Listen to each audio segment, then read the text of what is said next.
तो जिन लोगों के साथ मेरा फर्स्ट सेशन है उनको जस्ट मैं अपना इंट्रोडक्शन करवा दूं, और क्योंकि आप सबका इंट्रोडक्शन वन ऑन वन तो यहाँ पॉसिबल नहीं है, जो आपका जो क्लास ग्रुप है उसमें आप जो है अपना बताएं कि आपका लास्ट डिग्री कहाँ से है, किस में है और किस जॉब के लिए आपने अप्लाई किया है।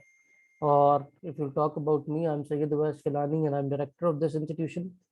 Before starting this institution, I worked for approximately 7 to 8 years on various national and international projects. Started my career from UN project in Africa, Ghana, and my qualification is BS Honors from GC University Lahore, then MPhil from Lahore School of Management and Project Management, and PhD in progress from AGNE University of Malaysia in Public Policy।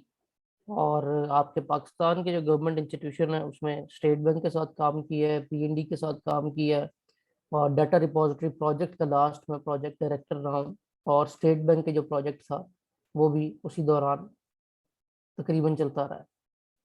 तो खैर, it's a short introduction. If you talk about इदारे का introduction, तो अल्हम्दुलिल्लाह it's are third year, और 3 सालों में अल्हम्दुलिल्लाह 130+ हमारे स्टूडेंट जो हैं वो डिफरेंट गवर्नमेंट जॉब्स पे गए हैं। और हमारा हर सेशन में से अल्हम्दुलिल्लाह वो 2-3 स्टूडेंट जो हैं वो एग्ज़ाम को पहली अटेम्प्ट में क्लियर कर रहे होते हैं। और द की कॉज, उसके जो पीछे मेन रीज़न है वो ये है कि as we all are a part of this setup and we were a part of this setup as a student also। हमने इस सारे प्रोसेस से गुजर के हम यहाँ पहुंचे। अल्हम्दुलिल्लाह 500+ लोग वो हैं जिनको मैंने गवर्नमेंट के डिफरेंट प्रोजेक्ट्स पे जो उनसे हायर किया है, इंक्लूडिंग PhDs जो उनसे, उनको भी हमारा एक प्रोजेक्ट था उस पर भी हमने हायर किया हुआ। ठीक है, तो इस सारी गुफ्तगू का मकसद ये है कि बेटा आपकी ये जर्नी बहुत ईजी है, not too much difficult, but this journey requires the organized way to work। जिस तरह की आपका सिलेबस आई होप कि आप सबने देखा है, उसमें आपको जो आज हमारा सब्जेक्ट है जिसकी ट्रायल क्लास होने जा रही है, उसके 2 नाम लिखे मिलते हैं। बाज़ दफ़ा तो पेपर में लिखा होता है जीके, और बाज़ जगह पेपर में लिखा होता है करंट अफेयर। ठीक है, जीके और करंट अफेयर ये 2 नाम जो उनसे फॉलो किए जा रहे होते हैं। बोथ आर सेम थिंग, और अराउंड 20% और 20 मार्क्स की वेटेज जौन सी आपकी इनकी पेपर में होती है। एग्जामिनर इन 20 मार्क्स को डिवाइड करता है इन बेसिकली 2 पार्ट्स। जैसा कि मैंने आपको सेमिनार में ही बताया था कि on my first assignment with UN, हमारा जो प्रोजेक्ट डायरेक्टर था वो एक बात कहता था जो मुझे बहुत पसंद आई और मैं अक्सर बात दोहराता हूँ कि your half work is done when you organise your work. तो पहली बात तो ये कि आपके करंट अफेयर में फेलियर की सबसे बड़ी वजह ये है कि आपसे वर्क ऑर्गेनाइज नहीं होता। और इस काम को ऑर्गेनाइज ऐसे करना है कि एग्जामिनर अप्रोच को देखें कि एग्जामिनर आपको किस पैटर्न के मुताबिक पेपर में सवाल देता है। एग्जामिनर आपके सवाल को 2 बेसिक टेयर में डिवाइड करता है। One is known as GK and other is known as current affair. ठीक है, 20% आपका, 10% जीके, 10% करंट अफेयर। नाम एक ही आ रहा होता है, या करंट अफेयर लिखा होगा या जीके लिखा होगा। So if you talk about के जीके और करंट अफेयर में डिफरेंस क्या है, जीके मीन जनरल नॉलेज, जो हो चुका होता है वो जीके की डोमेन में चला जाता है, और जो अभी हो रहा होता है या प्रेजेंट जो टाइम पीरियड यू कैन से इन इन a circle of 6 month Spain जो चल रहा होता है वो आपके करंट अफेयर में आता है। आपके इन एमसीक्यूज को फर्दर जो है 2 टीयर्स में डिवाइड किया जाता है। ठीक है, अब ये बेसिक 2 टीयर्स आपको बता दिए, इनकी फर्दर डिवीजन आगे 3 किस्म के एमसीक्यूज आते हैं। One will be your national affair, other will be your regional affair related to your region, just like you are a part of South Asia, so specifically they will target South Asia। and third, that will be about world affair। world affair mean जो पूरी दुनिया के जो रमूज़ औकाफ चल रहे हैं, just like American president कौन है, कनाडा और अमेरिका के दरमियान बॉर्डर लाइन जौन सी वो क्या है, ब्रिक्स जौन सा है वो ऑर्गेनाइजेशन क्या है, यूएन क्या है। इस तरह के आपको एमसीक्यूज दिए जा रहे होते हैं। ठीक है, यहां तक किसी को कोई कंफ्यूजन या प्रॉब्लम? No sir. तो ये बेसिक बेटा होगी आपकी डिवीजन, जिसको आपके एफपीएससी, पीपीएससी, सीएसएस के तमाम एग्जाम में फॉलो किया जाना है। अब आ जाते हैं आज की हमारी फॉर्मली टॉपिक की जानिब जो आज हम कवर करने जा रहे हैं।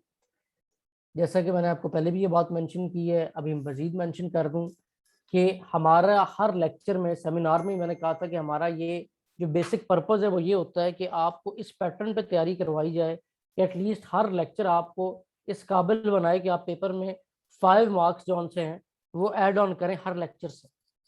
और हर टीचर को ये गोल दिया गया है कि हर लेक्चर में आपको इस तरह से पढ़ाया जाए कि कम से कम वो 1 घंटे की क्लास में 5 MCQs पेपर में आने वाले आप सीख रहे हो। ठीक है। और उस बिहाफ पे मैं आपको ये कहूंगा कि आपने एक चीज ये नशीन कर लेनी कि आपने बेटा साथ साथ चीजों को नोट डाउन करते रहना। आप without mentor, without right guidance इस एग्जाम को क्लियर नहीं कर सकते।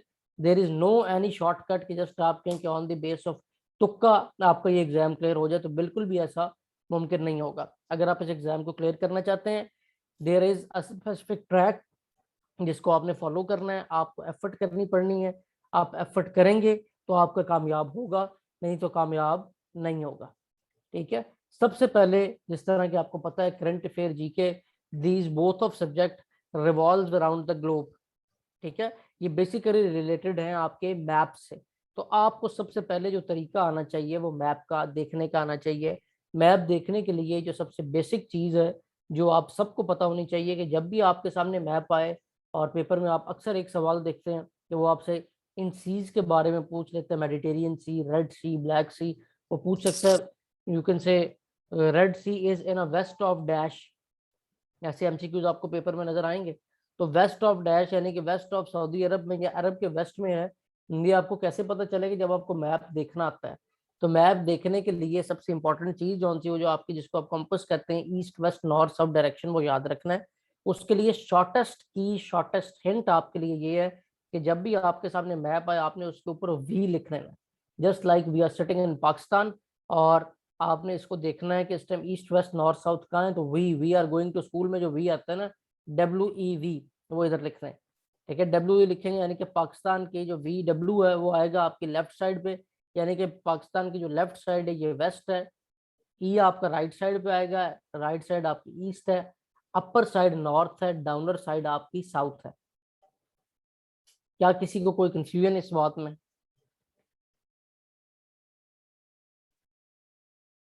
कोई कंफ्यूजन? जो न्यू स्टूडेंट है बेटा, नो सर। अरसलान बेटा, अरसलान आपका नहीं सर, पेपर भी आ कोई गया, कंफ्यूजन तहसीलदार नहीं। में अप्लाई किस किसने किया हुआ आपने? सर मैंने किया। और किसी ने किया हुआ तहसीलदार में? अस्सलाम वालेकुम सर। जी सर, मैंने भी किया हुआ है। हुमैरा ने भी किया हुआ? वालेकुम सलाम। Yes sir. और उसके अलावा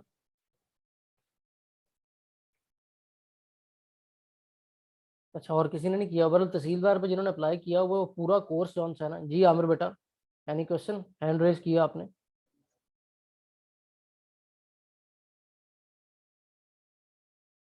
अच्छा, कोई सवाल नहीं है। तो बहरहाल आप में से जिन लोगों ने तहसीलदार के लिए अप्लाई किया हुआ है, अरसलान और हुमैरा तो हमारे ऑलरेडी इनरोल्ड स्टूडेंट है। आपने एक काम करना है कि एक तो हम शॉर्ट सेशन शुरू करना चाह रहे हैं, उम्मीद है कि इंशाल्लाह ताला कल तक आपको उसकी अनाउंसमेंट का ही पता चल जाएगा। रिकॉर्डेड कोर्स इकट्ठा ले लें और वो इकट्ठा भी एक दफ़ा सुन लें, क्योंकि आपके लेक्चर तो जारी रहने हैं। अरसलान खासतौर पर, आप हुमैरा तो हमारे साथ पहले भी इंगेज है। ठीक है। जी तो सर, आपने मैंने आज मैम से बात की है और उन्होंने मुझे सेंड किए हैं, तो मैं बिल्कुल उसी अरसलान, पे ही आपको क्या कर। आए हैं कि आपको कोर्स आया रिकॉर्डेड? मेरी बात हुई थी मैम से, लेकिन अभी तक वो शायद कर देंगे, वो कर देंगे आपको। आपको सारा इकट्ठा भी कोर्स आ जाएगा। उसके बाद हम एक शॉर्ट जो है ना 10 डे रिवीजन सेशन आपके लिए अरेंज करवाते हैं इंशाल्लाह। उसमें भी हम आपको चीज़ें कवर अप करवाते हैं। जी खैर, सर, ईस्ट जी सर, वेस्ट इसकी नॉर्थ बहुत ज्यादा जरूरत है। इंशाल्लाह वो आज ही हम जो है ना उसको फॉर्मलाइज करते हैं पूरी तरह। ईस्ट वेस्ट नॉर्थ साउथ ये डायरेक्शन देखने का आप सबको तरीका आ गया है। सर, वी आर ये गोइंग जो टू राइट रिकॉर्डेड वी। का कोर्स है सर, ये सिर्फ उन्हीं को मिलेगा, ये जो तहसीलदार वाले हैं? नहीं बेटा सर, हमारा जो है ना हमजा, आपको तो पहले भी पता है कि हम आपको रिकॉर्डेड लेक्चर भी मिल रहा होता है। पूरा रिकॉर्डेड कोर्स आप लेना चाहें तो आप ले सकते हैं। उसका को भी लाए अमल आज फाइनल हो जाएगा इंशाल्लाह। और वो एक परसों क्लास हुई थी, उसका अभी तक रिकॉर्डेड लेक्चर नहीं आया, वो मैंने अटेंड नहीं की। परसों मैम को वाली क्लास मैसेजेस भी चले, किए कोई नहीं, वो भी थे। रिकॉर्ड हो जाएगी। रिकॉर्ड हुई होगी, सॉरी अपलोड नहीं हुई होगी, वीकेंड आ गया था। तो वो सैरिश ने करना होता है, वो कर देगी इंशाल्लाह। अच्छा, आपको बेटा जो न्यू लोग उनको बता दूं, आपको तमाम क्लासेस रिकॉर्डेड भी साथ साथ मिलती जाएंगी। ठीक है। वो हमारे जिस तरह कुछ सब्जेक्ट ऐसे हैं, जस्ट लाइक ये जो हमारा लेक्चर है, ये भी रिकॉर्ड पढ़ा होगा आपने, इसको ऑनलाइन भी शायद देखा हो। ये लेक्चर रिकॉर्ड इसलिए हम करवाते हैं कि अगर इंटरनेट का आपकी तरफ से इशू है कोई, तो उसमें आपके पास रिकॉर्डेड लेक्चर अवेलेबल हो, ताकि कोई चीज़ मिस हो गई है तो वो आप सुन के दोबारा याद कर सकते हैं। ठीक है। और इवन की क्लास में भी, क्योंकि हमारी स्पीड कुछ इस तरह की होती है कि चीज़ों को साथ साथ लेके चल रहे होते हैं, तो बाज़ दफ़ा स्टूडेंट सब्जेक्ट से ज़रा बोर हो जाते हैं, तो दोबारा सुन के भी उसको रिकॉल कर सकते हैं। फिर अगर आपका एग्जाम पहली गो में क्लियर नहीं होता, आप समझते हैं कि आपको दोबारा रिवीजन की ज़रूरत है, जिस तरह मुझे आयशा नज़र आई है पिछले बैच की 30th बैच की, तो वो जस्ट जो उनसे इनरोलमेंट फ़ी देते हैं, ट्यूशन फ़ी नहीं देते, और दोबारा से इनरोल रिवीजन के लिए इनरोल हो जाते हैं। ठीक है, तो इंशाल्लाह ये सफ़र हमारा जारी रहेगा, इंशाल्लाह आपके एग्ज़ाम क्लियर करवाने और उसके बाद तक भी इंशाल्लाह। ठीक है, तो खैर वी आर टॉकिंग अबाउट कि आपने मैप कैसे देखना है, मैंने आपको बता दिया। वी जो आंसर है वो आप यहाँ पे लिखेंगे, WEV लिखेंगे जिस जगह को भी देखना है। जब WEV आपने अगर पाकिस्तान पे लिखा है तो मीन W आपके लेफ्ट साइड पे आया है, E आपके राइट साइड पे आया है। ठीक है, सो पाकिस्तान के वेस्ट पे यानी कि लेफ्ट पे आपके अफगानिस्तान और ईरान है, पाकिस्तान के नॉर्थ पे चाइना और सेंट्रल एशिया है, पाकिस्तान के ईस्ट पे इंडिया, और पाकिस्तान के साउथ पे गवादर इंडियन ओशन अरेबियन सी है।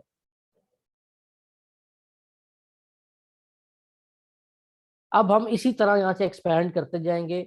नेशनल अफेयर की अगर बात हम करें तो पाकिस्तान के जो नेशनल अफेयर हैं वो आपके जो उनसे सिस्टम मोस्ट इंपॉर्टेंट आपके जो इशू चल रहे हैं उसमें आप देखें तो अगर आप किसी भी पेपर को उठा के देखें GDP का आपसे ज़रूर पूछा जाता है कि पाकिस्तान का प्रेजेंट GDP क्या है। ठीक है, फिर कोई ऐसी इंपॉर्टेंट हैपनिंग जैसे लाइक आप किसी मिनिस्ट्री में अप्लाई कर रहे हैं, जो किसी जॉब ऐसी में अप्लाई कर रहे हैं जो किसी भी मिनिस्ट्री के अंडर है, जैसे लाइक FIA है या FBR है, ये जिन मिनिस्टर्स के अंदर है आपको उन मिनिस्टर्स के नाम आने चाहिए। ये सब कुछ आपके नोट्स में वैसे मौजूद होगा जो आपको दिए जाएंगे। अब इसको रीजनल लेवल पे एक्सपैंड करें तो नेशनल एंड रीजनल जो आपका इशू है कश्मीर इशू, उसका आपने जिन्होंने पास पेपर देखे हैं उन्होंने देखा होगा कि पेपर में सवाल आता रहा है कि इंडिया ने कश्मीर के लिए कौन सा आर्टिकल अबॉलिश किया और कब किया। वो 5 अगस्त 2019 को उन्होंने आर्टिकल 35A और आर्टिकल 370 अबॉलिश किया,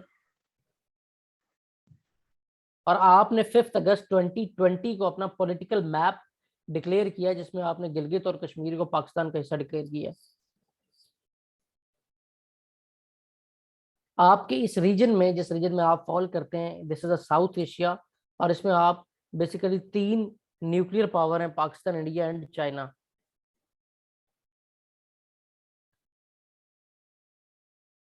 अब चाइना, अगेन चाइना के जो MCQs हैं पाकिस्तान के लिए बहुत इंपॉर्टेंट है।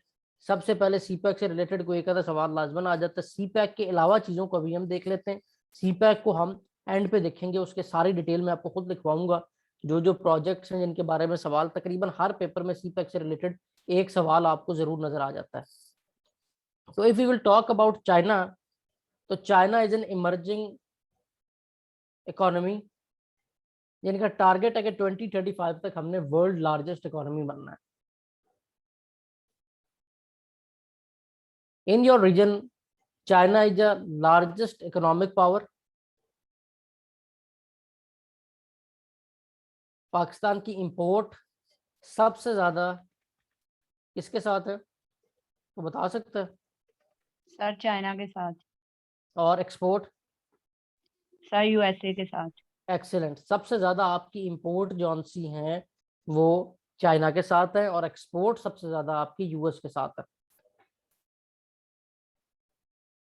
चाइना और रशिया ये दोनों कंट्रीज जौन से हैं 13 ईच कंट्रीज के साथ बॉर्डर शेयर करते हैं, जो प्रेजेंटली बढ़ के 14 हो चुका है, यानी कि 14 कंट्रीज के साथ ये दोनों कंट्रीज बॉर्डर शेयर करते हैं। ये 14 ऐसे हुआ कि यहाँ कोई छोटी मोटी कंट्री आज़ाद हुई होनी है, तो इसलिए फिगर अब आपकी 14 हो गई है।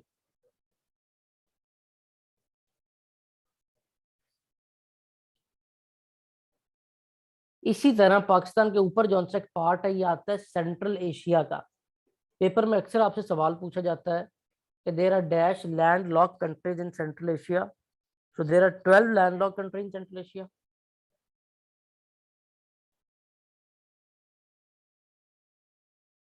और ये 12 लैंडलॉक कंट्रीज, लैंडलॉक कंट्री उस कंट्री को कहते हैं जिसके चारों तरफ जमीन हो, पानी का कहीं भी रास्ता ना हो। डबल लैंडलॉक कंट्री उस कंट्री को कहते हैं जिसके साथ जो कंट्री है वो भी लैंडलॉक हो। जस्ट लाइक आपकी इस जगह पे कोई छोटी मोटी कंट्री अगर आप उठा के देखें, किर्गिस्तान जैसे हो शायद, ठीक है, कि आपके उसके साथ वाली कंट्री वो भी लैंडलॉक हो। आपका जो ये रीजन है central Asia, this is famous for rich in natural resources,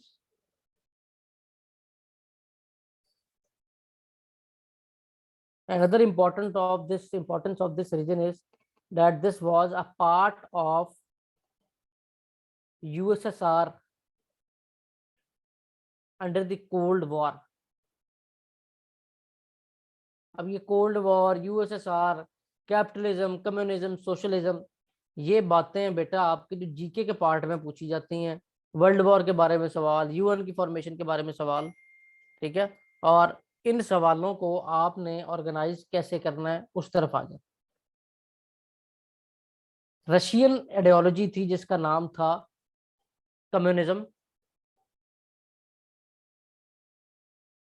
अगर आप दुनिया के सिस्टम की बात करें, ये सारी गेम को समझने के लिए, कोल्ड वॉर क्या होती है, प्रॉक्सी वॉर क्या होती है, कैपिटलिज्म क्या है, कम्युनिज्म क्या है, ठीक है। अगर इस चीज़ों को आप समझना चाहें और पेपर में एक दो सवाल आप इन चीज़ों के नज़र आ जाते हैं, तो उसके लिए आपको end of 19th century end 20th century के स्टार्ट को पढ़ना होगा।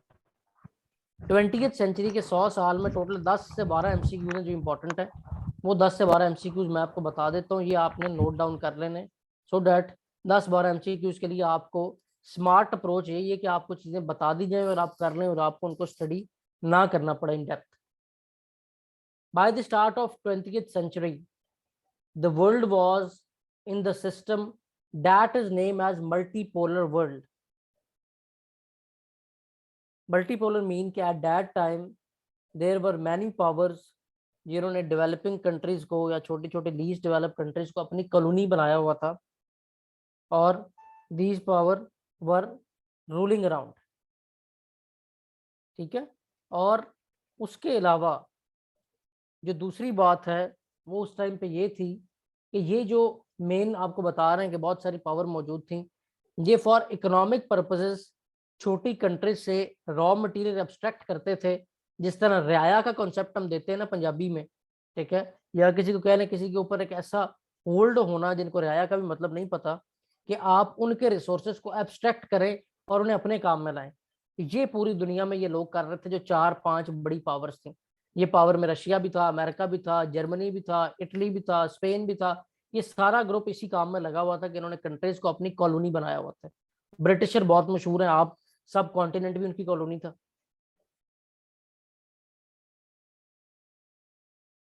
अब दुनिया में एक जंग होती है जिसको पहली जंग अजीम कहते हैं, जो 1914 से 1919 तक होती है। बेसिक इसकी जो डेट है वो 14 से 18 तक है। उसके बाद एक ऑर्गेनाइजेशन फॉर्म होती है जिसका नाम है League of nation.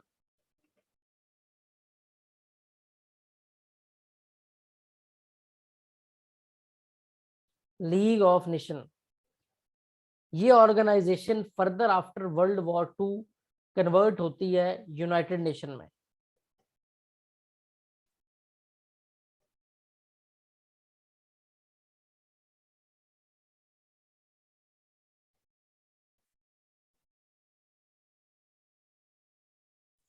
Sir League of Nation कब बनी थी? लीग ऑफ नेशन बनी थी बेटा 1919 में, ट्रीटी ऑफ वर्साइलीज के बाद। सर 10 जनवरी 1920 को बनी थी। नहीं 1919 में ट्रीटी ऑफ वर्साइलीज हुई थी बेटा, उसके बाद ही अनाउंस हुई थी नासरा। यस, और 10 जनवरी 1920 इसकी फाइनल डेट है वो अनाउंसमेंट। फाइनल डेट अनाउंसमेंट की और होती बेटा, जो मेन इसको रिलेट किए जाते हैं ना नासरा, वो कितने ज्यादा शायद ट्रीटी ऑफ वर्साइलीज से, जो आपकी हुई ट्रीटी थी ऑफ दिसंबर वर्साइलीज में। जो था वो 28 जून 1919 है। ज्यादा कंफ्यूज ना हो। 1919 देखें, नासरा का जो नॉलेज है वो सीएसएस पर्सपेक्टिव में, क्योंकि नासरा ने हमारे साथ सीएसएस की तैयारी की हुई है। आप लोगों के लिए जो जरूरी है ना वो सिर्फ इतना ही है, क्योंकि आपको जो एमसीक्यूज आना है बेटा वो ये आना है। अगर एमसीक्यूज पर्सपेक्टिव में बात करें कि यूनाइटेड नेशन का पहला नाम क्या था, वो नाम उसका जो था लीग ऑफ नेशन था, जो 1919 में ट्रीटी ऑफ वर्साइली के बाद बनी थी।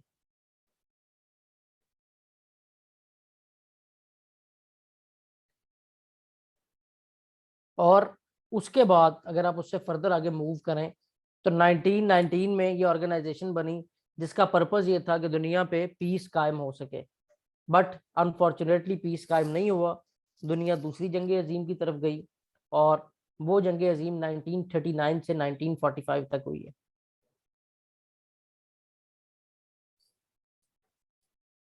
उसके बाद इस ऑर्गेनाइजेशन को कन्वर्ट कर दिया गया आपका इस ऑर्गेनाइजेशन में, बोले सर यूनाइटेड नेशन में। यूनाइटेड नेशन में, जिसको आप यूएन कहते हैं। ठीक है, इस ऑर्गेनाइजेशन को कन्वर्ट कर दिया गया यूनाइटेड नेशन यूएन में। अब ये सिस्टम आगे फर्दर जोन सा है वो मूव करता गया और यूएन का यही पर्पज रखा गया कि पूरी दुनिया में पीस हो। लेकिन एक फर्क जरूर आ गया था वर्ल्ड वॉर 2 के एंड पे, क्योंकि न्यूक्लियर वेपन भी इस्तेमाल हुआ। किसने इस्तेमाल किया था, किसके खिलाफ किया था? सर अमेरिका अमेरिका ने नहीं किया, जापान। किसके खिलाफ? जापान के खिलाफ हो, नागासाकी और जापान हिरोशिमा। के। और सर किस डेट को जापान हुआ था? जर्मनी और किस डेट को यस हुआ था? 1945 में। और किस डेट को हुआ था? सर माइंड से निकल गया है। माइंड से निकल गया। आमिर बताएं जी, आमिर हैंड रेज करते हैं, बोलते नहीं।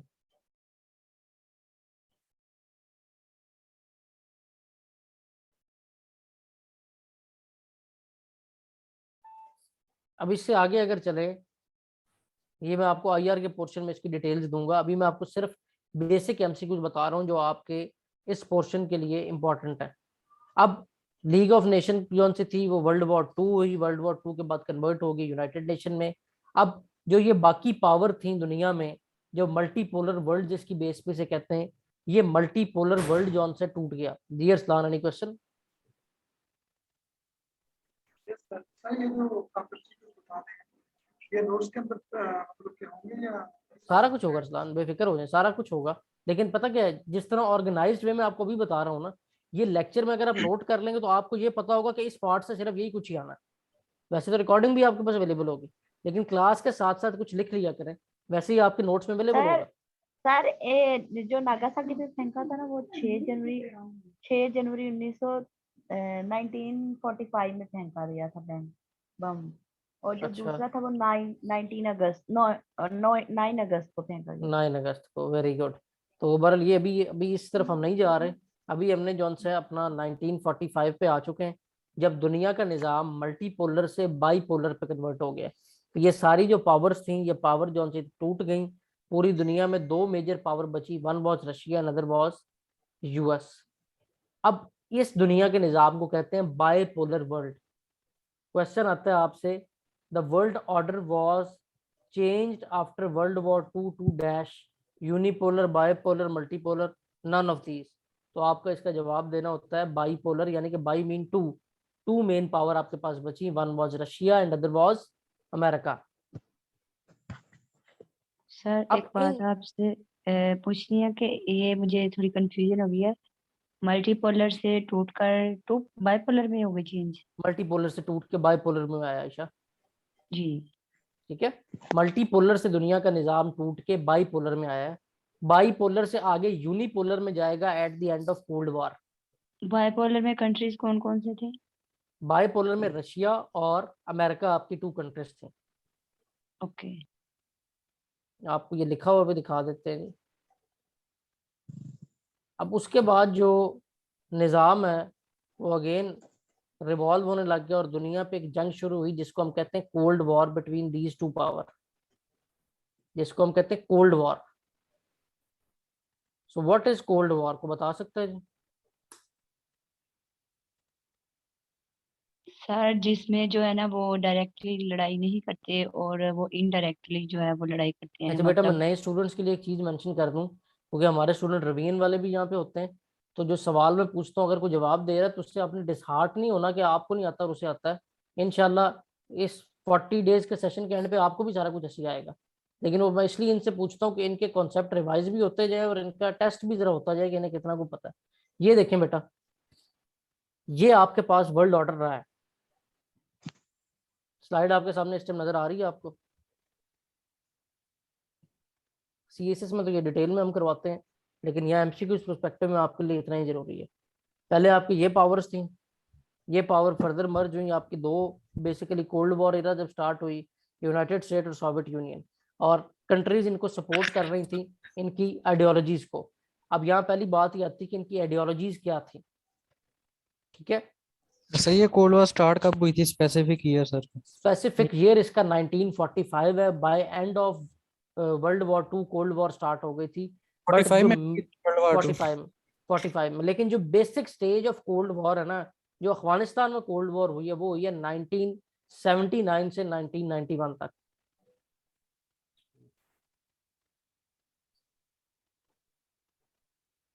वो पिछला टाइम पीरियड वो इंक्लूड नहीं होगा सर 45 से बाद वाला ही, वो भी नहीं, इंक्लूड होगा? वो तो ओवरऑल कोल्ड वॉर का है ना सवाल, वो दो अलग अलग देता है। एक कोल्ड वॉर का पीरियड पूछता है, सर दूसरा वो आपसे अफगानिस्तान पूछता है में अफगानिस्तान में कब कब हुई से थी। कब तक कोल्ड वॉर चली? अफगानिस्तान में बेटा 1979 में, ठीक है, स्टार्ट हुआ, और 1991 में ये एंड जौन सी है अफगानिस्तान में हुई, जिसके बाद यूनिपोलर वर्ल्ड आ गया, पूरी दुनिया पे एक पावर बची जिसका नाम यूएस था। सर 1989 तक रही, जी 1979 से एक तो अफगानिस्तान आयशा में ने जो ना, वार थी। आयशा ने ना हर चीज का एक नया एंगल लेके आना होता है। 1989 में बेटा एक डाउनफॉल शुरू हुआ। 1991 में रशिया ने वहां से अनाउंस कर दिया कि जनाब यूएसएसआर टूट गया और अब हम मजीद जंग को कंटिन्यू नहीं कर सकते। देखिए सर यूएसएसआर जब मैं टूटा था ना, यूएसएसआर टूटने का मतलब ये है कि रशिया जब तक फंड करता रहा तब तक उसे कोल्ड वॉर का इरा कंसिडर किया जाता है। ये कंट्रीज उसके साथ थी, सेंट्रल एशिया पे उसका कब्जा था, अपर साइड पे उसका कब्जा था। 1991 में उसने जवाब दे दिया कि अब हमने फंड ही नहीं करना किसी को। ठीक है, जब उसने फंड नहीं किया तो ये कंट्रीज आजाद होके इंडिपेंडेंट हो गए, और जो पीछे एक कंट्री बचा उस टाइम, जो दूसरी कंट्रीज को साथ अलाइन भी कर रहा था, सीटो सेंटो अलायंसेस को भी लेके चल रहा था, नेटो का भी उसने बनाया हुआ था, वो अमेरिका बचा। ठीक है, अब ये जो दो वॉर का जो मेन फेज चला है, वो आप चाहे ले लें कि 1979 से 1989 तक चला, लेकिन क्या होता है बच्चे कंफ्यूज होते हैं। आपकी इंफॉर्मेशन सीएसएस परस्पेक्टिव में आपने डेट टू डेट देनी है, लेकिन इनको सिर्फ और सिर्फ बेसिक एमसीक्यूज परस्पेक्टिव में चाहिए। उनको अंदर की स्टोरी नहीं चाहिए कि उसके बाद एक दो साल में कैसे हुआ और क्या हुआ। सर ये सेशन जस्ट एमसीक्यूज के लिए है, बेसिक के ये लिए नहीं है इसलिए, मतलब जो सीरियस डिटेल में होता है उसके लिए नहीं है? ये कायनात बेटा, जो हमारा सीएसएस का सेशन है, नासरा सीएसएस के स्टूडेंट है, ये जो हमारा ये सेशन अभी स्टार्ट हो रहा है, ये हो रहा है एमसीक्यूज के लिए। एमसीक्यूज फॉर अच्छा CSS PMS and all government job जो एफपीएससी पीपीएससी के अंडर आती हैं। ठीक है, जो ओके डिटेल ओके ठीक है। सीएसएस के हमारे बैचेस हैं वो एंड हो चुके हैं। अब नासरा का बैच एंड हो गया है। नासरा भी हमारी सीएसएस के स्टूडेंट है, और भी शायद यहाँ पे कोई हो, ये यहाँ पे हुमैरा भी हमारी सीएसएस के स्टूडेंट है। ठीक है, तो सर ये तो जो क्यों कोई न्यू सेशन नहीं है आप लोगों का ये जीके के लिए, सीएसएस के हवाले से? ये जीके के लिए तो हो रहा है ना स्टार्ट। सर ये तो बेसिक और एमसीक्यूज के लिए है ना, आप करंट डिटेल अफेयर वन के लिए पूछ जा रही रहे हूँ हैं? मैं। डिटेल किस में, मतलब पूरा ओवरऑल 12 सब्जेक्ट का या सिर्फ स्पेसिफिक सब्जेक्ट का?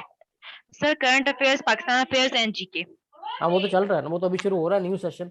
उसकी मिस बतूल से आप बात करें, इंशाल्लाह कल या परसों से क्लासेस स्टार्ट है उसकी।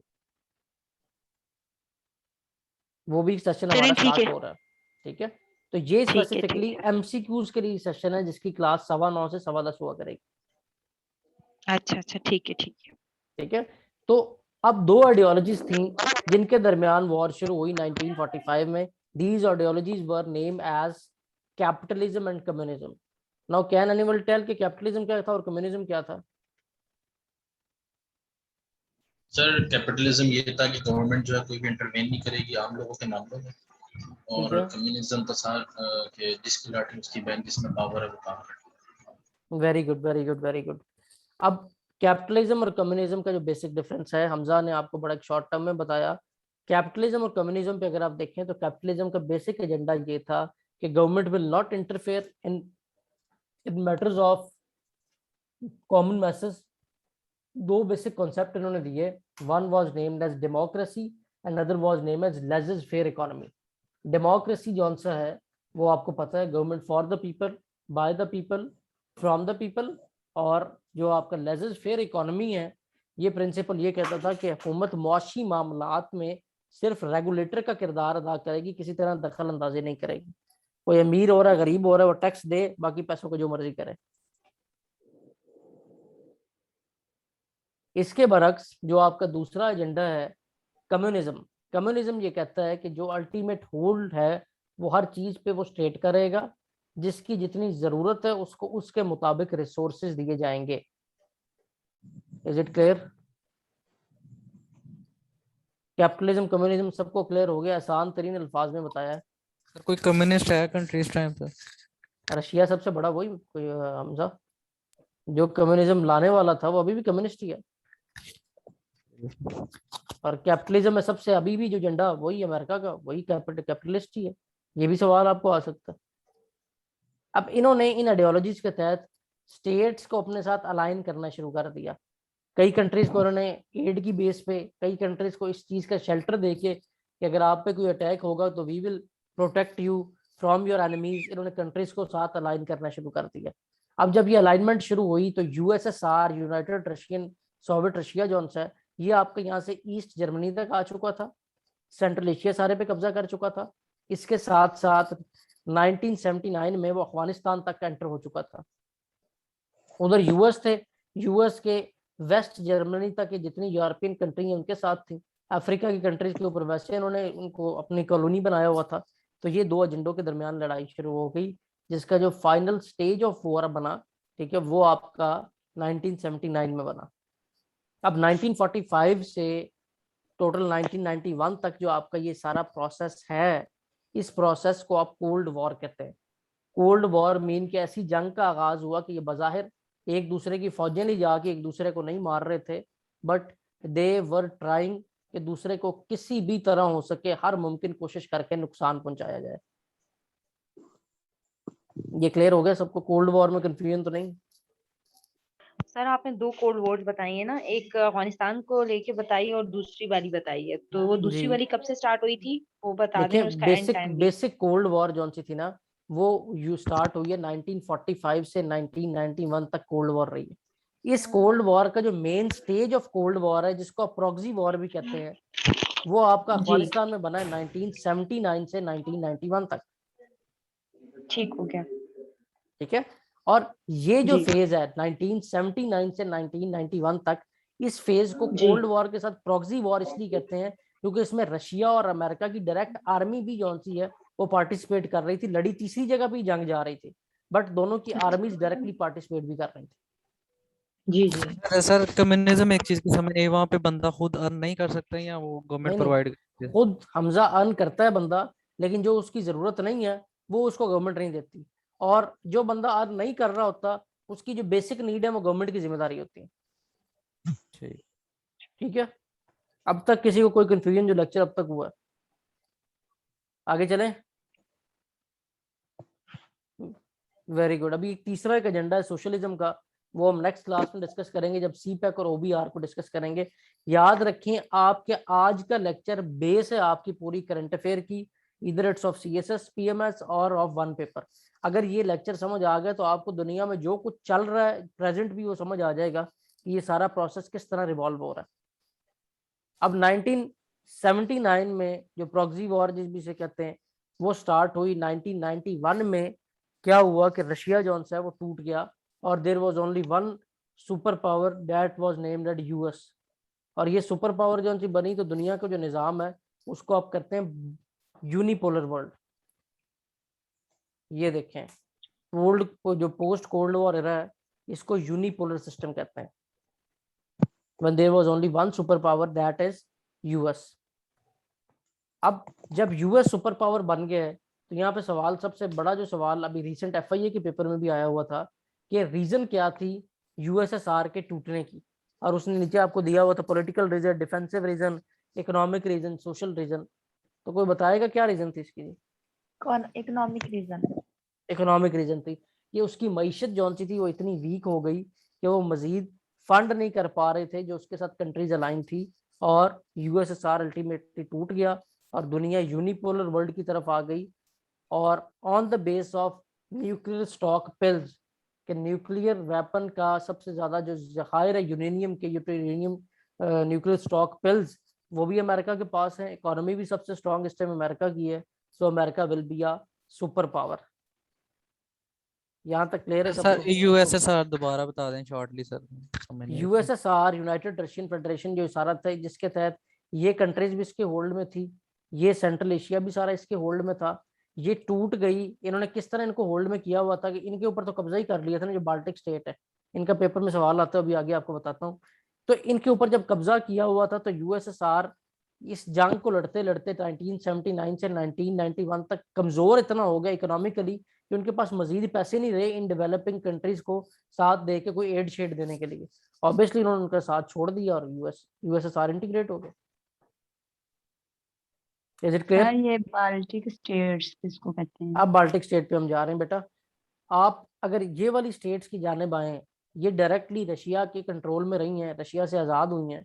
ये 3 स्टेट को बाल्टिक स्टेट कहते हैं ड्यू टू ये जो सी है बाल्टिक सी इसका नाम है। एस्टोनिया, लैटवा, लैटुआना, इनको हम बाल्टिक स्टेट कहते हैं। देखिए पेपर में एक सवाल आपको आता है जिसमें आपसे कैपिटल पूछता है, उसके लिए आपको 196 कंट्रीज के कैपिटल याद करने की जरूरत नहीं है। जस्ट कि सेंट्रल एशियन लैंडलॉक 12 कंट्रीज, ये बाल्टिक स्टेट इंक्लूडिंग ये जो आपकी ईस्ट यूरोपियन कंट्रीज है ना, यूक्रेन वगैरह, इनका आपने नाम कैपिटल याद कर लेने। इससे बाहर आपको कैपिटल 99% पेपर में नजर नहीं आता। पेपर उठा के देख लें, कैपिटल पूछेगा तो या सेंट्रल एशियन कंट्रीज का पूछेगा या इन बाल्टिक स्टेट का पूछेगा पेपर में। अब मुश्किल अफ्रीका का ही होता है सर। सर बाल्टिक स्टेट्स कौन सी होती हैं? बाल्टिक स्टेट बेटा ये होती हैं, ठीक है। उसके साथ साथ इस रीजन के अलावा जो आपकी ये टोटल स्टेट बनती हैं लीस्ट डेवलप अफ्रीकन कंट्रीज, ये टोटल मिला के 12, ये 3 ये और ये वाली कंट्रीज बनती हैं 14। तो 29 कंट्री के कैपिटल आपको रिक्वायर्ड है जिससे आपके कैपिटल पूछे जाता है। यूरोप की जो आपके ईस्ट यूरोपियन 3 कंट्री, कौन से वाले आपने बताए? ये 14 ये अफ्रीकन कंट्रीज है, जो पहले भी आपको बताया था, जो under develop least develop African countries जहाँ में रह रहे हो, इनके अंदर से कैपिटल आता है आप जी। ठीक है।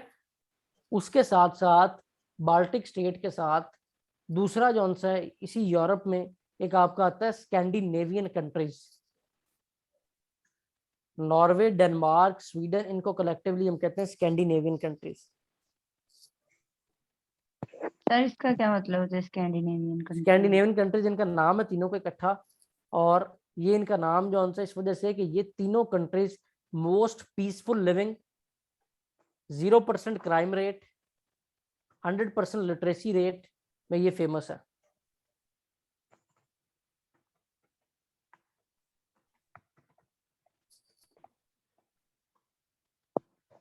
सर स्कैंडिनेवियन कौन कौन से हैं?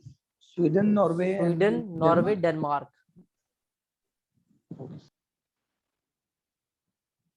यूरोप की एक ऑर्गेनाइजेशन थी जिसका नाम यूरोपीय यूनियन था, 28 मेंबर थे इसके,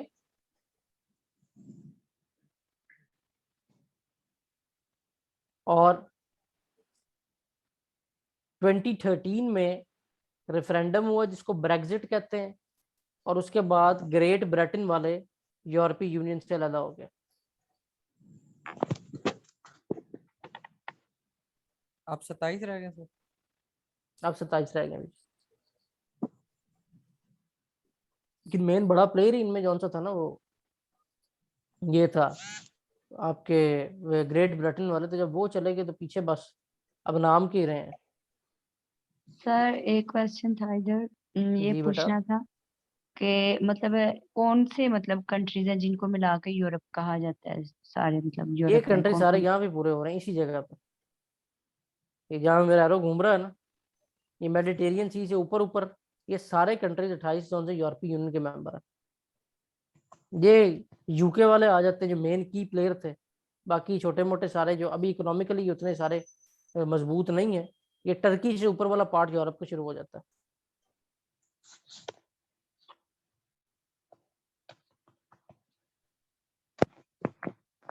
मगर सर, अटलांटिक एक, ओशन। और भी जी आता बेटा है पूछिए सर, अमीर। जी जी ये टर्की का कितना % लैंड सर यूरोप में है? आप बताएं कितना परसेंट है जी? किसी को पता है टर्की का कितना % लैंड यूरोप में आता है? I think 20 to 30% है सब जस्ट। हाँ जी 10% आई थिंक। 10% आता है। 70% वेरी ना ना ना 10% आता है, ठीक है। और वो सिर्फ ये जो ग्रीस के साथ वाला एरिया है ना, ये एरिया वो जो यूरोप में जाता है, ठीक है। और यहाँ पे एक और भी जगह है, उसका नाम मेरे जेहन से निकल गया अभी, यहाँ मैं आपको देख के बताता हूँ। उसका सवाल पेपर में आता था कि वो यूरोप में कि एशिया में, बड़ी अजीब सी सर कंट्री इसी है का यहाँ पे। आता है, किसका? टर्की का ही आता है। नहीं टर्की का भी आता है, एक और भी है इधर, वो नासरा मेरे जेहन में उसका नाम नहीं आ रहा है, मॉरिशियस मेरे ख्याल से, हाँ मॉरिशियस ही है। यहाँ पे कहीं मैप पे आपको नजर भी बड़ा वो मॉरिशियस भी मुश्किल है। सी है, मॉरिशियस है यस ना। मॉरिशियस भी है। हाँ मॉरिशियस का सवाल आता है कि वो यूरोप में है कि टर्की इसमें एशिया में है। तो मॉरिशियस जो सा है ना वो आपकी यूरोप में आती है। देखिए वो इतना छोटा नाम है कि यहाँ मैप पे नजर भी नहीं ऐसे आ रहा। सर हाँ जी ये रशिया तो नहीं ना फिर यूरोप में आता? नहीं रशिया नहीं आता, रशिया तो एशिया में ही आता है ना। रशिया खत्म होता है तो यूरोप शुरू होता है। जी। और ये डेनमार्क और ये जो ये है सारा नॉर्वे यूरोप और के अंदर ही स्वीडन। है, यूरोप में, ये यूरोप में ही है सारा। जी। ये बाल्टिक मॉरिश स्टेट्स भी यूरोप में ही है बाल्टिक कि नहीं? स्टेट भी यूरोप में है। मॉरिशस मुझे अभी भी मैप पे नजर नहीं आया, वो इतना छोटा कहीं लिखा हुआ है। बेटा बाकी लोग अपने माइक म्यूट रखें। सारे आप क्लास में आई हैं, ये कह रहे हैं कि हमें लास्ट क्लास की रिकॉर्डिंग नहीं मिली, वो भी इन्हें सेंड कर दें जो अपने पुराने बैच वाले हैं। अच्छा अब आप यहाँ से अटलांटिक अस्सलाम क्वेश्चन क्रॉस करें जी, वालेकुम। वालेकुम जी सर सलाम। अभी कर देती हूँ कुछ देर तक। Okay okay okay. तो यहाँ से अटलांटिक क्वेश्चन आप क्रॉस करें तो यहाँ पे आपका यूएस आ जाता है। यूएस के बारे में सवाल आपको पूछे जाते हैं। यूएस का करंट प्रेसिडेंट कौन है, प्रेसिडेंशियल हायरार्की में उसका नंबर क्या है, यूएस फर्स्ट लेडी कौन है, टोटल सेनेट की कितनी सीटें हैं, ठीक है, और टोटल कितनी कॉलोनीज थी जिन्होंने collectively United states of America format किया। ये सवाल आपके आते हैं, उससे ज्यादा आपको कोई सवाल नहीं आने वाले होते। फिर यूएस और कनाडा के दरमियान जो बॉर्डर है उसका सवाल आता है कि उसके बॉर्डर का नाम क्या है, तो क्या नाम है उसका जी? Niagara 49 parallel line. 49 parallel line, ये जो बॉर्डर है। और ये जो कनाडा है इसके बारे में आजकल जो फेमस चल रहा है वो ये कि इस टाइम सबसे ज्यादा इमिग्रेंट आपके कनाडा में अट्रैक्टेड थे, और इमिग्रेशन पॉलिसी 2021 उसका नाम था, जिसकी वजह से इनके बहुत ज्यादा जो इमिग्रेंट है वो आपके कनाडा की तरफ जा रहे थे। अब ये जो पार्ट आपका डाउनर साइड आ जाता है साउथ अमेरिका का, these are basically sports loving country. दुनिया में किसी और काम में इनका नाम नहीं होगा, जस्ट इनको खेलों का ही पता है। जो छोटे नोटी बच्चे जो उनसे होते हैं जिन्हें सिर्फ खेलने का पता होता है, ये वो लोग हैं। इनमें ब्राजील का फुटबॉल में आपने नाम सुना होगा।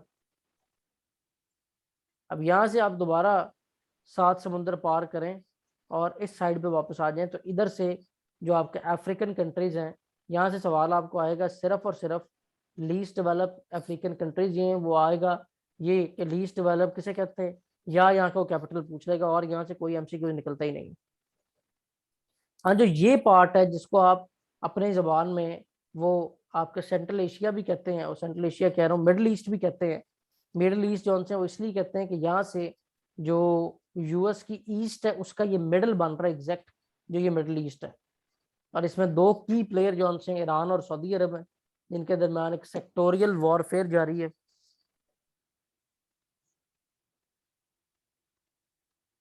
और इस सेक्टोरियल वॉरफेयर की वजह से एक इसमें कंप्लीट डिस्टर्बेंस जो सी है वो आपकी इस एरिया में रहती है। इस टाइम प्रेजेंटली अगर किसी जगह पे कोल्ड वॉर को आप देख सकते हैं ना, वैसे तो अब चाइना और अमेरिका के दरमियान भी चल रही है, लेकिन ये जो सा ये वाला जगह है ना, इस जगह के ऊपर अभी भी कोल्ड वॉर जारी है।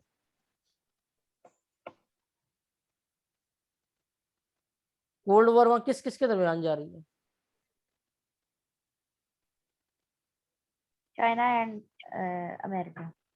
इधर किसके दरमियान जा रही ना सर, इस रीजन में? Iran Saudi Arabia. Iran Saudi Arab जो बेसिक जोन से हैं। सर आप पीटीवी चैनल के इंटरव्यू की भी प्रिपरेशन करवा सकते हैं, अक्सर बेफिक्र हो जाए, वो भी करवा लेंगे आपको बेटा। मेरा 9 को है, मुझे कॉल आई है। 9 लेटर को भी कॉल आई?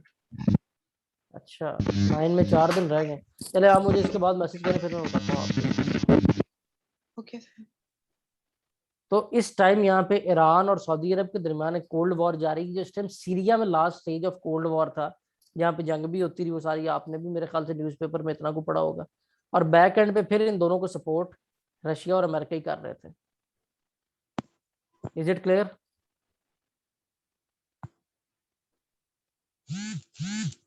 इस टाइम जो इस अब ऑर्गेनाइजेशंस की तरफ अगर आ जाएं तो इस एरिया में एक ऑर्गेनाइजेशन है जिसका नाम है OIC।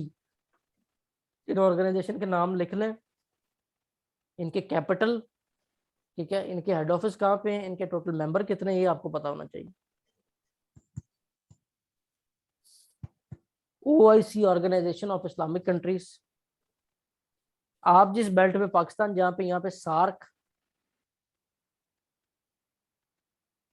चाइना के ये जो ईस्ट साइड है यहाँ पे आसियान एक ऑर्गेनाइजेशन है,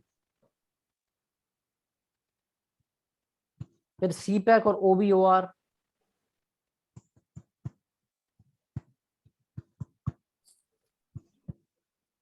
फिर एक organisation of oil exporting country है जिसका नाम OPEC है। OPEC, इसके साथ साथ UN आपकी इंटरनेशनल ऑर्गेनाइजेशन है, स्पेसिफिकली इस रीजन में यूरोपीय यूनियन है। अब ये एक सवाल आता होता है OIC का पूछता है, और OIC is a dash organisation, OIC international है या रीजनल है? रीजनल।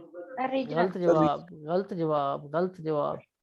OIC जौन सी वो इंटरनेशनल है बेटा। देखिए कायनात बेटा, OIC की मेंबर तो पूरी दुनिया में से हैं, ओके सर। ठीक है, जबकि यूरोपीय यूनियन को देखें उसका आता है यूरोपीय यूनियन रीजनल है, क्योंकि सिर्फ यूरोप के मेंबर है, उसकी कंट्री जो मेंबर कंट्री सिर्फ यूरोप की है।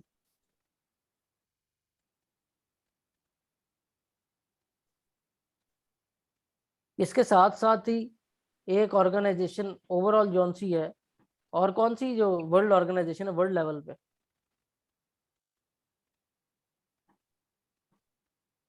एग्जांपल देगा कोई? Sir Commonwealth. Commonwealth organisation, very good. Commonwealth organisation वो भी इंटरनेशनल है, इसके मेंबर वो कंट्रीज हैं जो किसी जो ब्रिटिश की कॉलोनी रहे हुए हैं।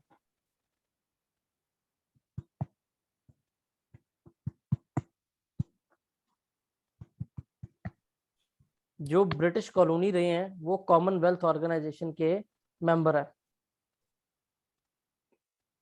सर टर्की का ना 3% हिस्सा जो है ना यूरोप में है, और 10% पॉपुलेशन यूरोप में है उनकी। 10% पॉपुलेशन यूरोप में है, 3% जौन सा है वो लैंड यूरोप में है। Yes. Land Europe sir. Land land मतलब उसका जो जमीन का अगर देखा जाए तो 3% बनता है, और 10% जौन सा इन टर्म्स ऑफ पॉपुलेशन बनता है टर्की का, जो यूरोप में आता है। ठीक है सर। उसके बाद world bank, Asian development bank और IMF, और इसके साथ साथ WTO वर्ल्ड ट्रेड ऑर्गेनाइजेशन, ये इकोनॉमिक साइड से। जिसमें फर्दर अगर देखें तो ये जो G10, G5, G20 ये ऑर्गेनाइजेशन भी आती हैं।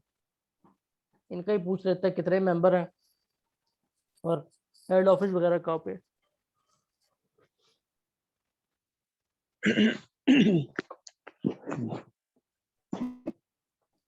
इसके साथ साथ डिफेंसिव ऑर्गेनाइजेशन जो अलायंसेस हुए थे, जिसमें नेटो, सीटो, सेंटो। नेटो 1949 में और गुड, सीटो जो 1955 में। Very good. पाकिस्तान किस किस का मेंबर है, ये भी MCQ जाता है। सीटो का भी सेंटो का भी था, लेकिन अब हाँ ना, अब तो अनऑपरेशनल होगी, लेकिन सीटो सेंटो का मेंबर रहा हुआ है।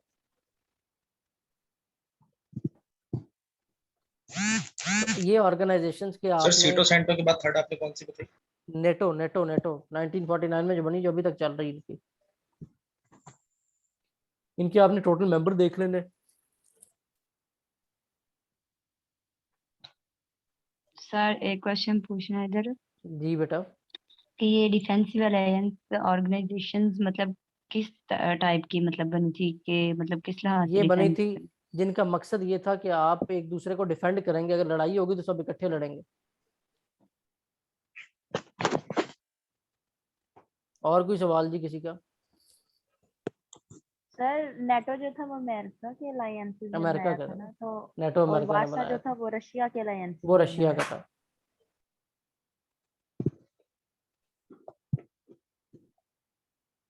बस क्लियर जी, कोई और सवाल तो नहीं है किसी का?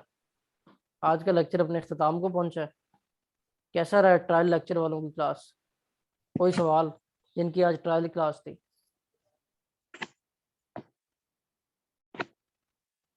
सर बस थोड़ा सा फास्ट लग रहा था और मतलब थोड़ा सा डिटेल में चाहिए क्योंकि सीएसएस की प्रिपरेशन के लिए मुझे ज्वाइन करना है ना। इंशाल्लाह आपको तो सीएसएस का मिलेगा ना, बेफिक्र रहें आप।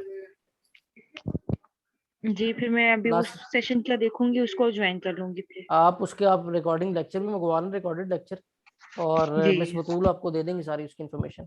उसकी हमारा रिकॉर्डेड लेक्चर हो चुका है, जो ट्रायल क्लास थी। सीएसएस वाले कौन कौन यहाँ पे मौजूद है? हमजा, हमजा आप भी सीएसएस वाली है ना? जी हमजा सर। महमूद, हाँ जी, हमजा भी सीएसएस के स्टूडेंट मौजूद है, नासरा भी मौजूद है। और उसके अलावा कोई और सवाल किसी का? सर वो मुझे पूछना है, ये 31 बैच है, इसका इस्लामिक स्टडीज का कंप्लीट हो गया है या अभी रहता इस्लामिक है? स्टडी कंप्लीट होगी बेटा? नहीं, 31 वालों की कंप्लीट नहीं हुई, 30 वालों की कंप्लीट हुई। 30 वालों की आपका तो अभी कंप्लीट स्टार्ट हुई। रहता है सारा। 30 सर वालों की इस्लामिक कंप्लीट वाली हुई है। कब स्टार्ट कर रहे हैं? पंजाबी पंजाबी के भी रहते हैं, जी पंजाबी के नसर जो है वो रहती जी है। बिल्कुल, कायनात आप क्या कह रही हैं? सर मैं कह रही हूँ इस्लामिक वाली इस्लामिक स्टडीज का आप लोगों का न्यू सेशन कब स्टार्ट होना है? इंशाल्लाह हमारा एक स्पेसिफिक सेशन जो सा है ना, कंपलसरी के ये 3 सब्जेक्ट के लिए, ये स्टार्ट होने जा रहा है फ्रॉम मंडे इंशाल्लाह। ठीक है ना, मंडे से भी आप तो हो सकते है इसी वीक में स्टार्ट कर दें। ठीक है, ट्यूसडे तो वेंसडे थर्सडे तक भी शुरू हो जाएगा। जैसे हमारे इन्हीं स्टूडेंट्स के साथ आपका एक कवर अप होगा सारा। तो आप बतूल से कांटेक्ट करें, वो इंशाल्लाह आपको डिटेल दे देती हैं उसकी। अच्छा सर 31 का बता दें, उनका स्टार्ट से रहता है इस्लामिक स्टडीज का या एंड से रहता है? चलें ठीक है। 31 का जौन सा आपके स्टार्ट वाले टॉपिक रहते हैं बेटा। और उसके साथ साथ आमिर कह रहे हैं कि अगर हमें रिटर्न मिलता तो ज़्यादा अच्छा था। आमिर बेटा आपको रिटर्न सारा कुछ मिलेगा, अगर हम इसको इन दिस वे साथ साथ मैं एक एक चीज़ आपको लिखवा के करूँ ना, तो आई थिंक मेरे ख्याल से 4 महीने भी कम होंगे मेरे इसकी प्रिपरेशन के लिए। ठीक है, तो उसका हमने ये जौन सा किया है कि ये देखें, आपको डिटेल नोट्स मिलेंगे जिसके अंदर ये चीज़ें लिखी हुई आपके पास अवेलेबल होंगी। सर अभी जैसे मैं कोयटा से हूँ ना, तो जी मुझे जी ये नोट्स वगैरह आपके एकेडमी के कैसे मिलेंगे जो रिटर्न होंगे? तैनात बेटा, आपको जो नोट्स हैं, आपको जो व्हाट्सएप ग्रुप क्रिएट हुआ उसमें भी सेंड किए जाएंगे। सीएसएस जी के जिस तरह अगर आप बात करें तो मैं आपको वो भी दिखा देता हूँ कि आपकी जी स्लाइड्स हैं जो एक पूरी ऑर्गेनाइज्ड वे में आपके पास हैं। ये देखें, मैं स्क्रीन आपसे शेयर करता हूँ। सर ये हार्ड कॉपी की बात करिए, मिस बतूली ने सेंड कर देंगी हार्ड कॉपी। हार्ड कॉपी जौन सी वो सेंड होगी, लेकिन सॉफ्ट कॉपी सारे स्टूडेंट्स को ऐसी ही मिलती है जिसके अंदर सारी डिटेल मौजूद होती है। ठीक है, वो अच्छा आपके सॉफ्ट तो व्हाट्सएप मिल ग्रुप, जाएगी ना व्हाट्सएप पर सॉफ्ट मिल सॉफ्ट जाएगी, मैं व्हाट्सएप हार्ड पे आपको कह रही हूँ। इसी पैकेज में मिल जाएगी। और जो हार्ड है वो आपको उसके डिलीवरी चार्जेस जो से वो नहीं होंगे, वो आपको यहाँ से प्रिंट करके जो कॉस्ट हुई मिस बतूल बताएंगे वो आपको सेंड कर देंगे। चले ठीक है सर। ये देखिए, ये डिटेल्ड है, अब जिस तरह आपका सीएसएस वाला है वो ये सारा है। जी जी सर, अस्सलाम वालेकुम। जी वालेकुम सलाम। सर मैं रिटर्न इस तरह बात कर रहा था कि मतलब ना आप जो जो बताते हैं ना, वो एक ना अलग से पेज पे जैसे वो प्रेजेंटेशन नहीं तैयार करते हैं या करवाते हैं, हम्म। उस तरह जो है ना हमें थोड़ी मैप की जो है ना वो डिटेल में समझा असल देते। में आमिर बेटा फिर सिर्फ उसमें ये होना कि टाइम थोड़ा ज्यादा लगना है। मतलब आपको जिस तरह पता है कि हमने एक 40 डेज के सर आप अंदर। पहले कह रहे थे कि ये जो चीज है ना ये बिल्कुल बेसिक चीज है, अगर आपको इसकी समझ हम्म। लग गई ना तो आपको जो है ना जनरल नॉलेज ओवरऑल जो है ना वो आपकी कवरेज हो जाएगी। दैट्स मीन कि सर हमारे इस पे अगर थोड़ा ज्यादा टाइम भी लग जाता है ना तो ये हाँ तो हाँ हमारी वही। बेस बेस थी देखिए ना लेकिन सर, अगर बेस थोड़ा ज्यादा नहीं मजबूत ना होती लगना, तो थोड़ा ज्यादा नहीं ना आगे लगना। उसमें थोड़ा ज्यादा क्या होना है सर कि 3 दिन आपको, लगा लें 4 दिन लगा लें जितनी नहीं मर्जी इतने ना लगा लें, करो लेकिन यार, बेस सर स्ट्रांग होती है तो आगे भी इतने बंदा ना जा करो, सकता है। इतने आमिर ना करो बेटा। इस लेक्चर को हम अगर एक दिन में कवर ना करें, अगर 3-4 दिन लगाएं, तो इस कोर्स की लेंथ ऑब्वियसली दूसरी चीजों को कवर करके वो कहीं से कहीं पहुंच जाने। ठीक है, तो इसका बेसिक तरीका ये सर होता है जो इसकी हमने कोई रखा हुआ है। खास समझ सर नहीं आई शायद स्टार्टिंग के डेज जो है तकरीबन। ना आपको सर स्टार्टिंग डेज आप लोग थोड़े से वो कर लें, डिटेल कर लें 3-4 दिन, मतलब जो बेसिक हमारी बन जाए, उसके बाद बेशक अब जिस उसका हिसाब अब से भी आपको क्या होगा, चलाना हो। देखें आपको उससे बेहतर जॉन है ना, आपको ये बता सकते हैं जो पुराने स्टूडेंट यहाँ मौजूद है, कौन कौन मौजूद है। अनम पुरानी नजर आ रही जी है मुझे, सर अनम मैं बशीर। बताती हूँ। सहरिश आप बताएंगे कि ये किस तरह होगा आगे और किस तरह नहीं होगा। स्टूडेंट्स अगर आप लेक्चर सुने ना, आपके पास जब रिकॉर्डेड लेक्चर आ जाएगा, मैं खुद आपकी तरह से थी जब मैंने स्टार्ट किया था, तो जब आप उसको लिखने में बैठोगे ना समझ कर, तो आपके 6 to 7 पेज जो है ना 1 घंटे की का जो रिकॉर्डेड लेक्चर है ना उससे कवर हो जाएंगे। फिर आप जब उसको रिवीजन करोगे ना तो आपको ये कहने की जरूरत नहीं पड़ेगी कि सर हमें मैप बना के समझाएं, आपका वो मैप आपके जहन में नक्श होगा।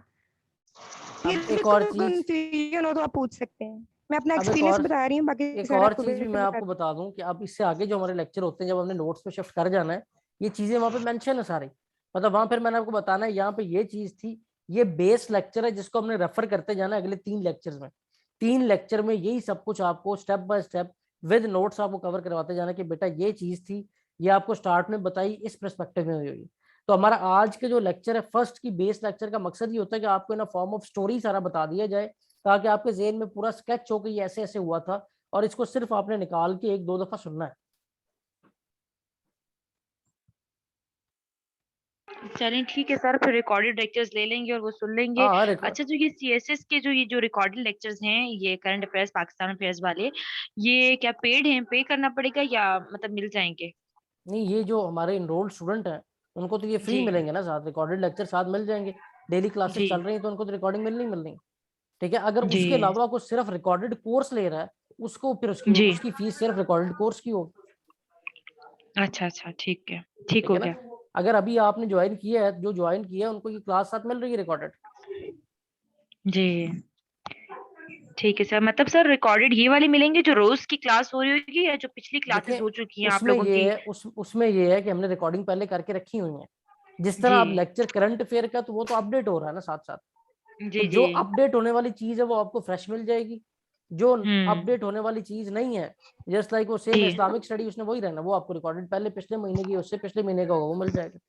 जी जी, ठीक हो गया। ठीक है, और तो कोई क्वेश्चन नहीं जी किसी का?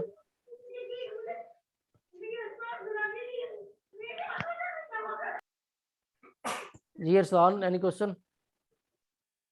ये सर मैं ये कह रहा था कि जैसे अभी आपने ऐप के बारे में बताया कि पाकिस्तान के ऊपर जाके आप WV लिखे तो चल देगा कि मतलब नॉर्थ वाली साइड पे क्या है और ईस्ट और वेस्ट और सर अगर मेरे सामने मैप आता है तो मैं मतलब किस डायरेक्शन के अंदर भी लिखूंगा तो मुझे ये कंसेप्ट क्लियर होगा। आपने जिस जगह की बेटा डायरेक्शन देखनी है ना, मतलब जिस तरह मैप ये सीधा है, आपसे पूछता है मेडिटेरियन सी के, आपसे पूछता है कि रेड सी की एग्जांपल ले लें, रेड सी जॉन सी है किसके ईस्ट वेस्ट पे, आपने रेड सी में WE लिख देने।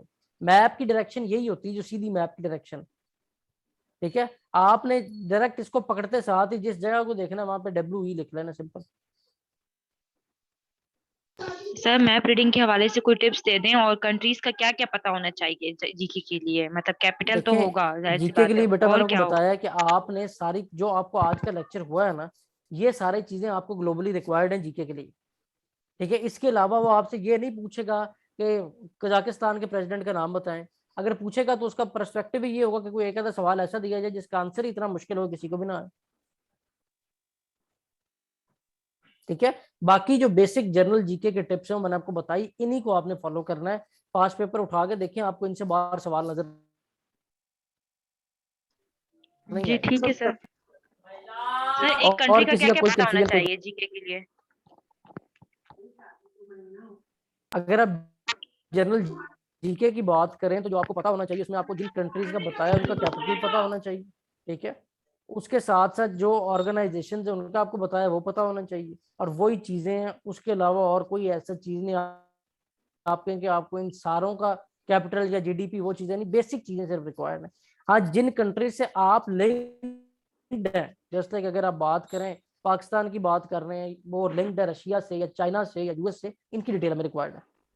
ठीक हो गया। जैसे तहसीलदार की बात चल रही थी कि अभी हमारा 17 या 18 पेपर है तहसीलदार का, तो मैम से बात हुई तो वो कहते हैं रैपिड कोर्स की हम मतलब की शुरुआत करेंगे जी ताकि 10-15 के अंदर आपको इतना सा पता चल जाए कि अपने अटेम्प्ट कैसे करना है, या मतलब कि तो पता चल जाए आप सबको। इंशाल्लाह बेटा, कल आपको एक अपडेट मिलेगी। आज मैंने कोर्स डिजाइन करना है अभी। ठीक है, वो कोर्स होगा आपका 10 डे क्रश कोर्स, जो से हम लॉन्च करने जा रहे हैं इसके लिए, ये जो आपका है तहसीलदार के लिए। ठीक है, उसके साथ साथ रिकॉर्डेड तो अवेलेबल है, रिकॉर्डिंग लेना चाहिए तो आप ले सकते हैं।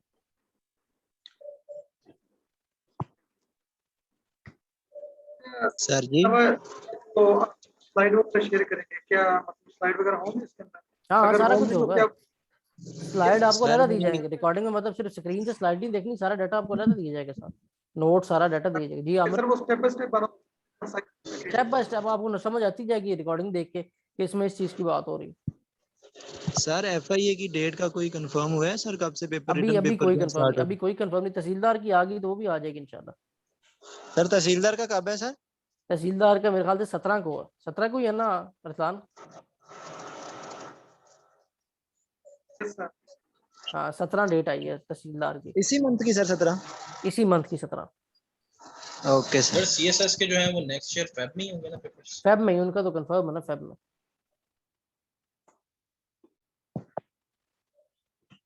चलें जी, बेस्ट ऑफ लक। इंशाल्लाह कल से आपकी रेगुलर क्लासेस स्टार्ट हैं। एडमिशन के लिए वो आप मिस बतूल से सारी डिटेल ले लें। स्टे ब्लेस्ड एंड अल्लाह हाफ़िज़।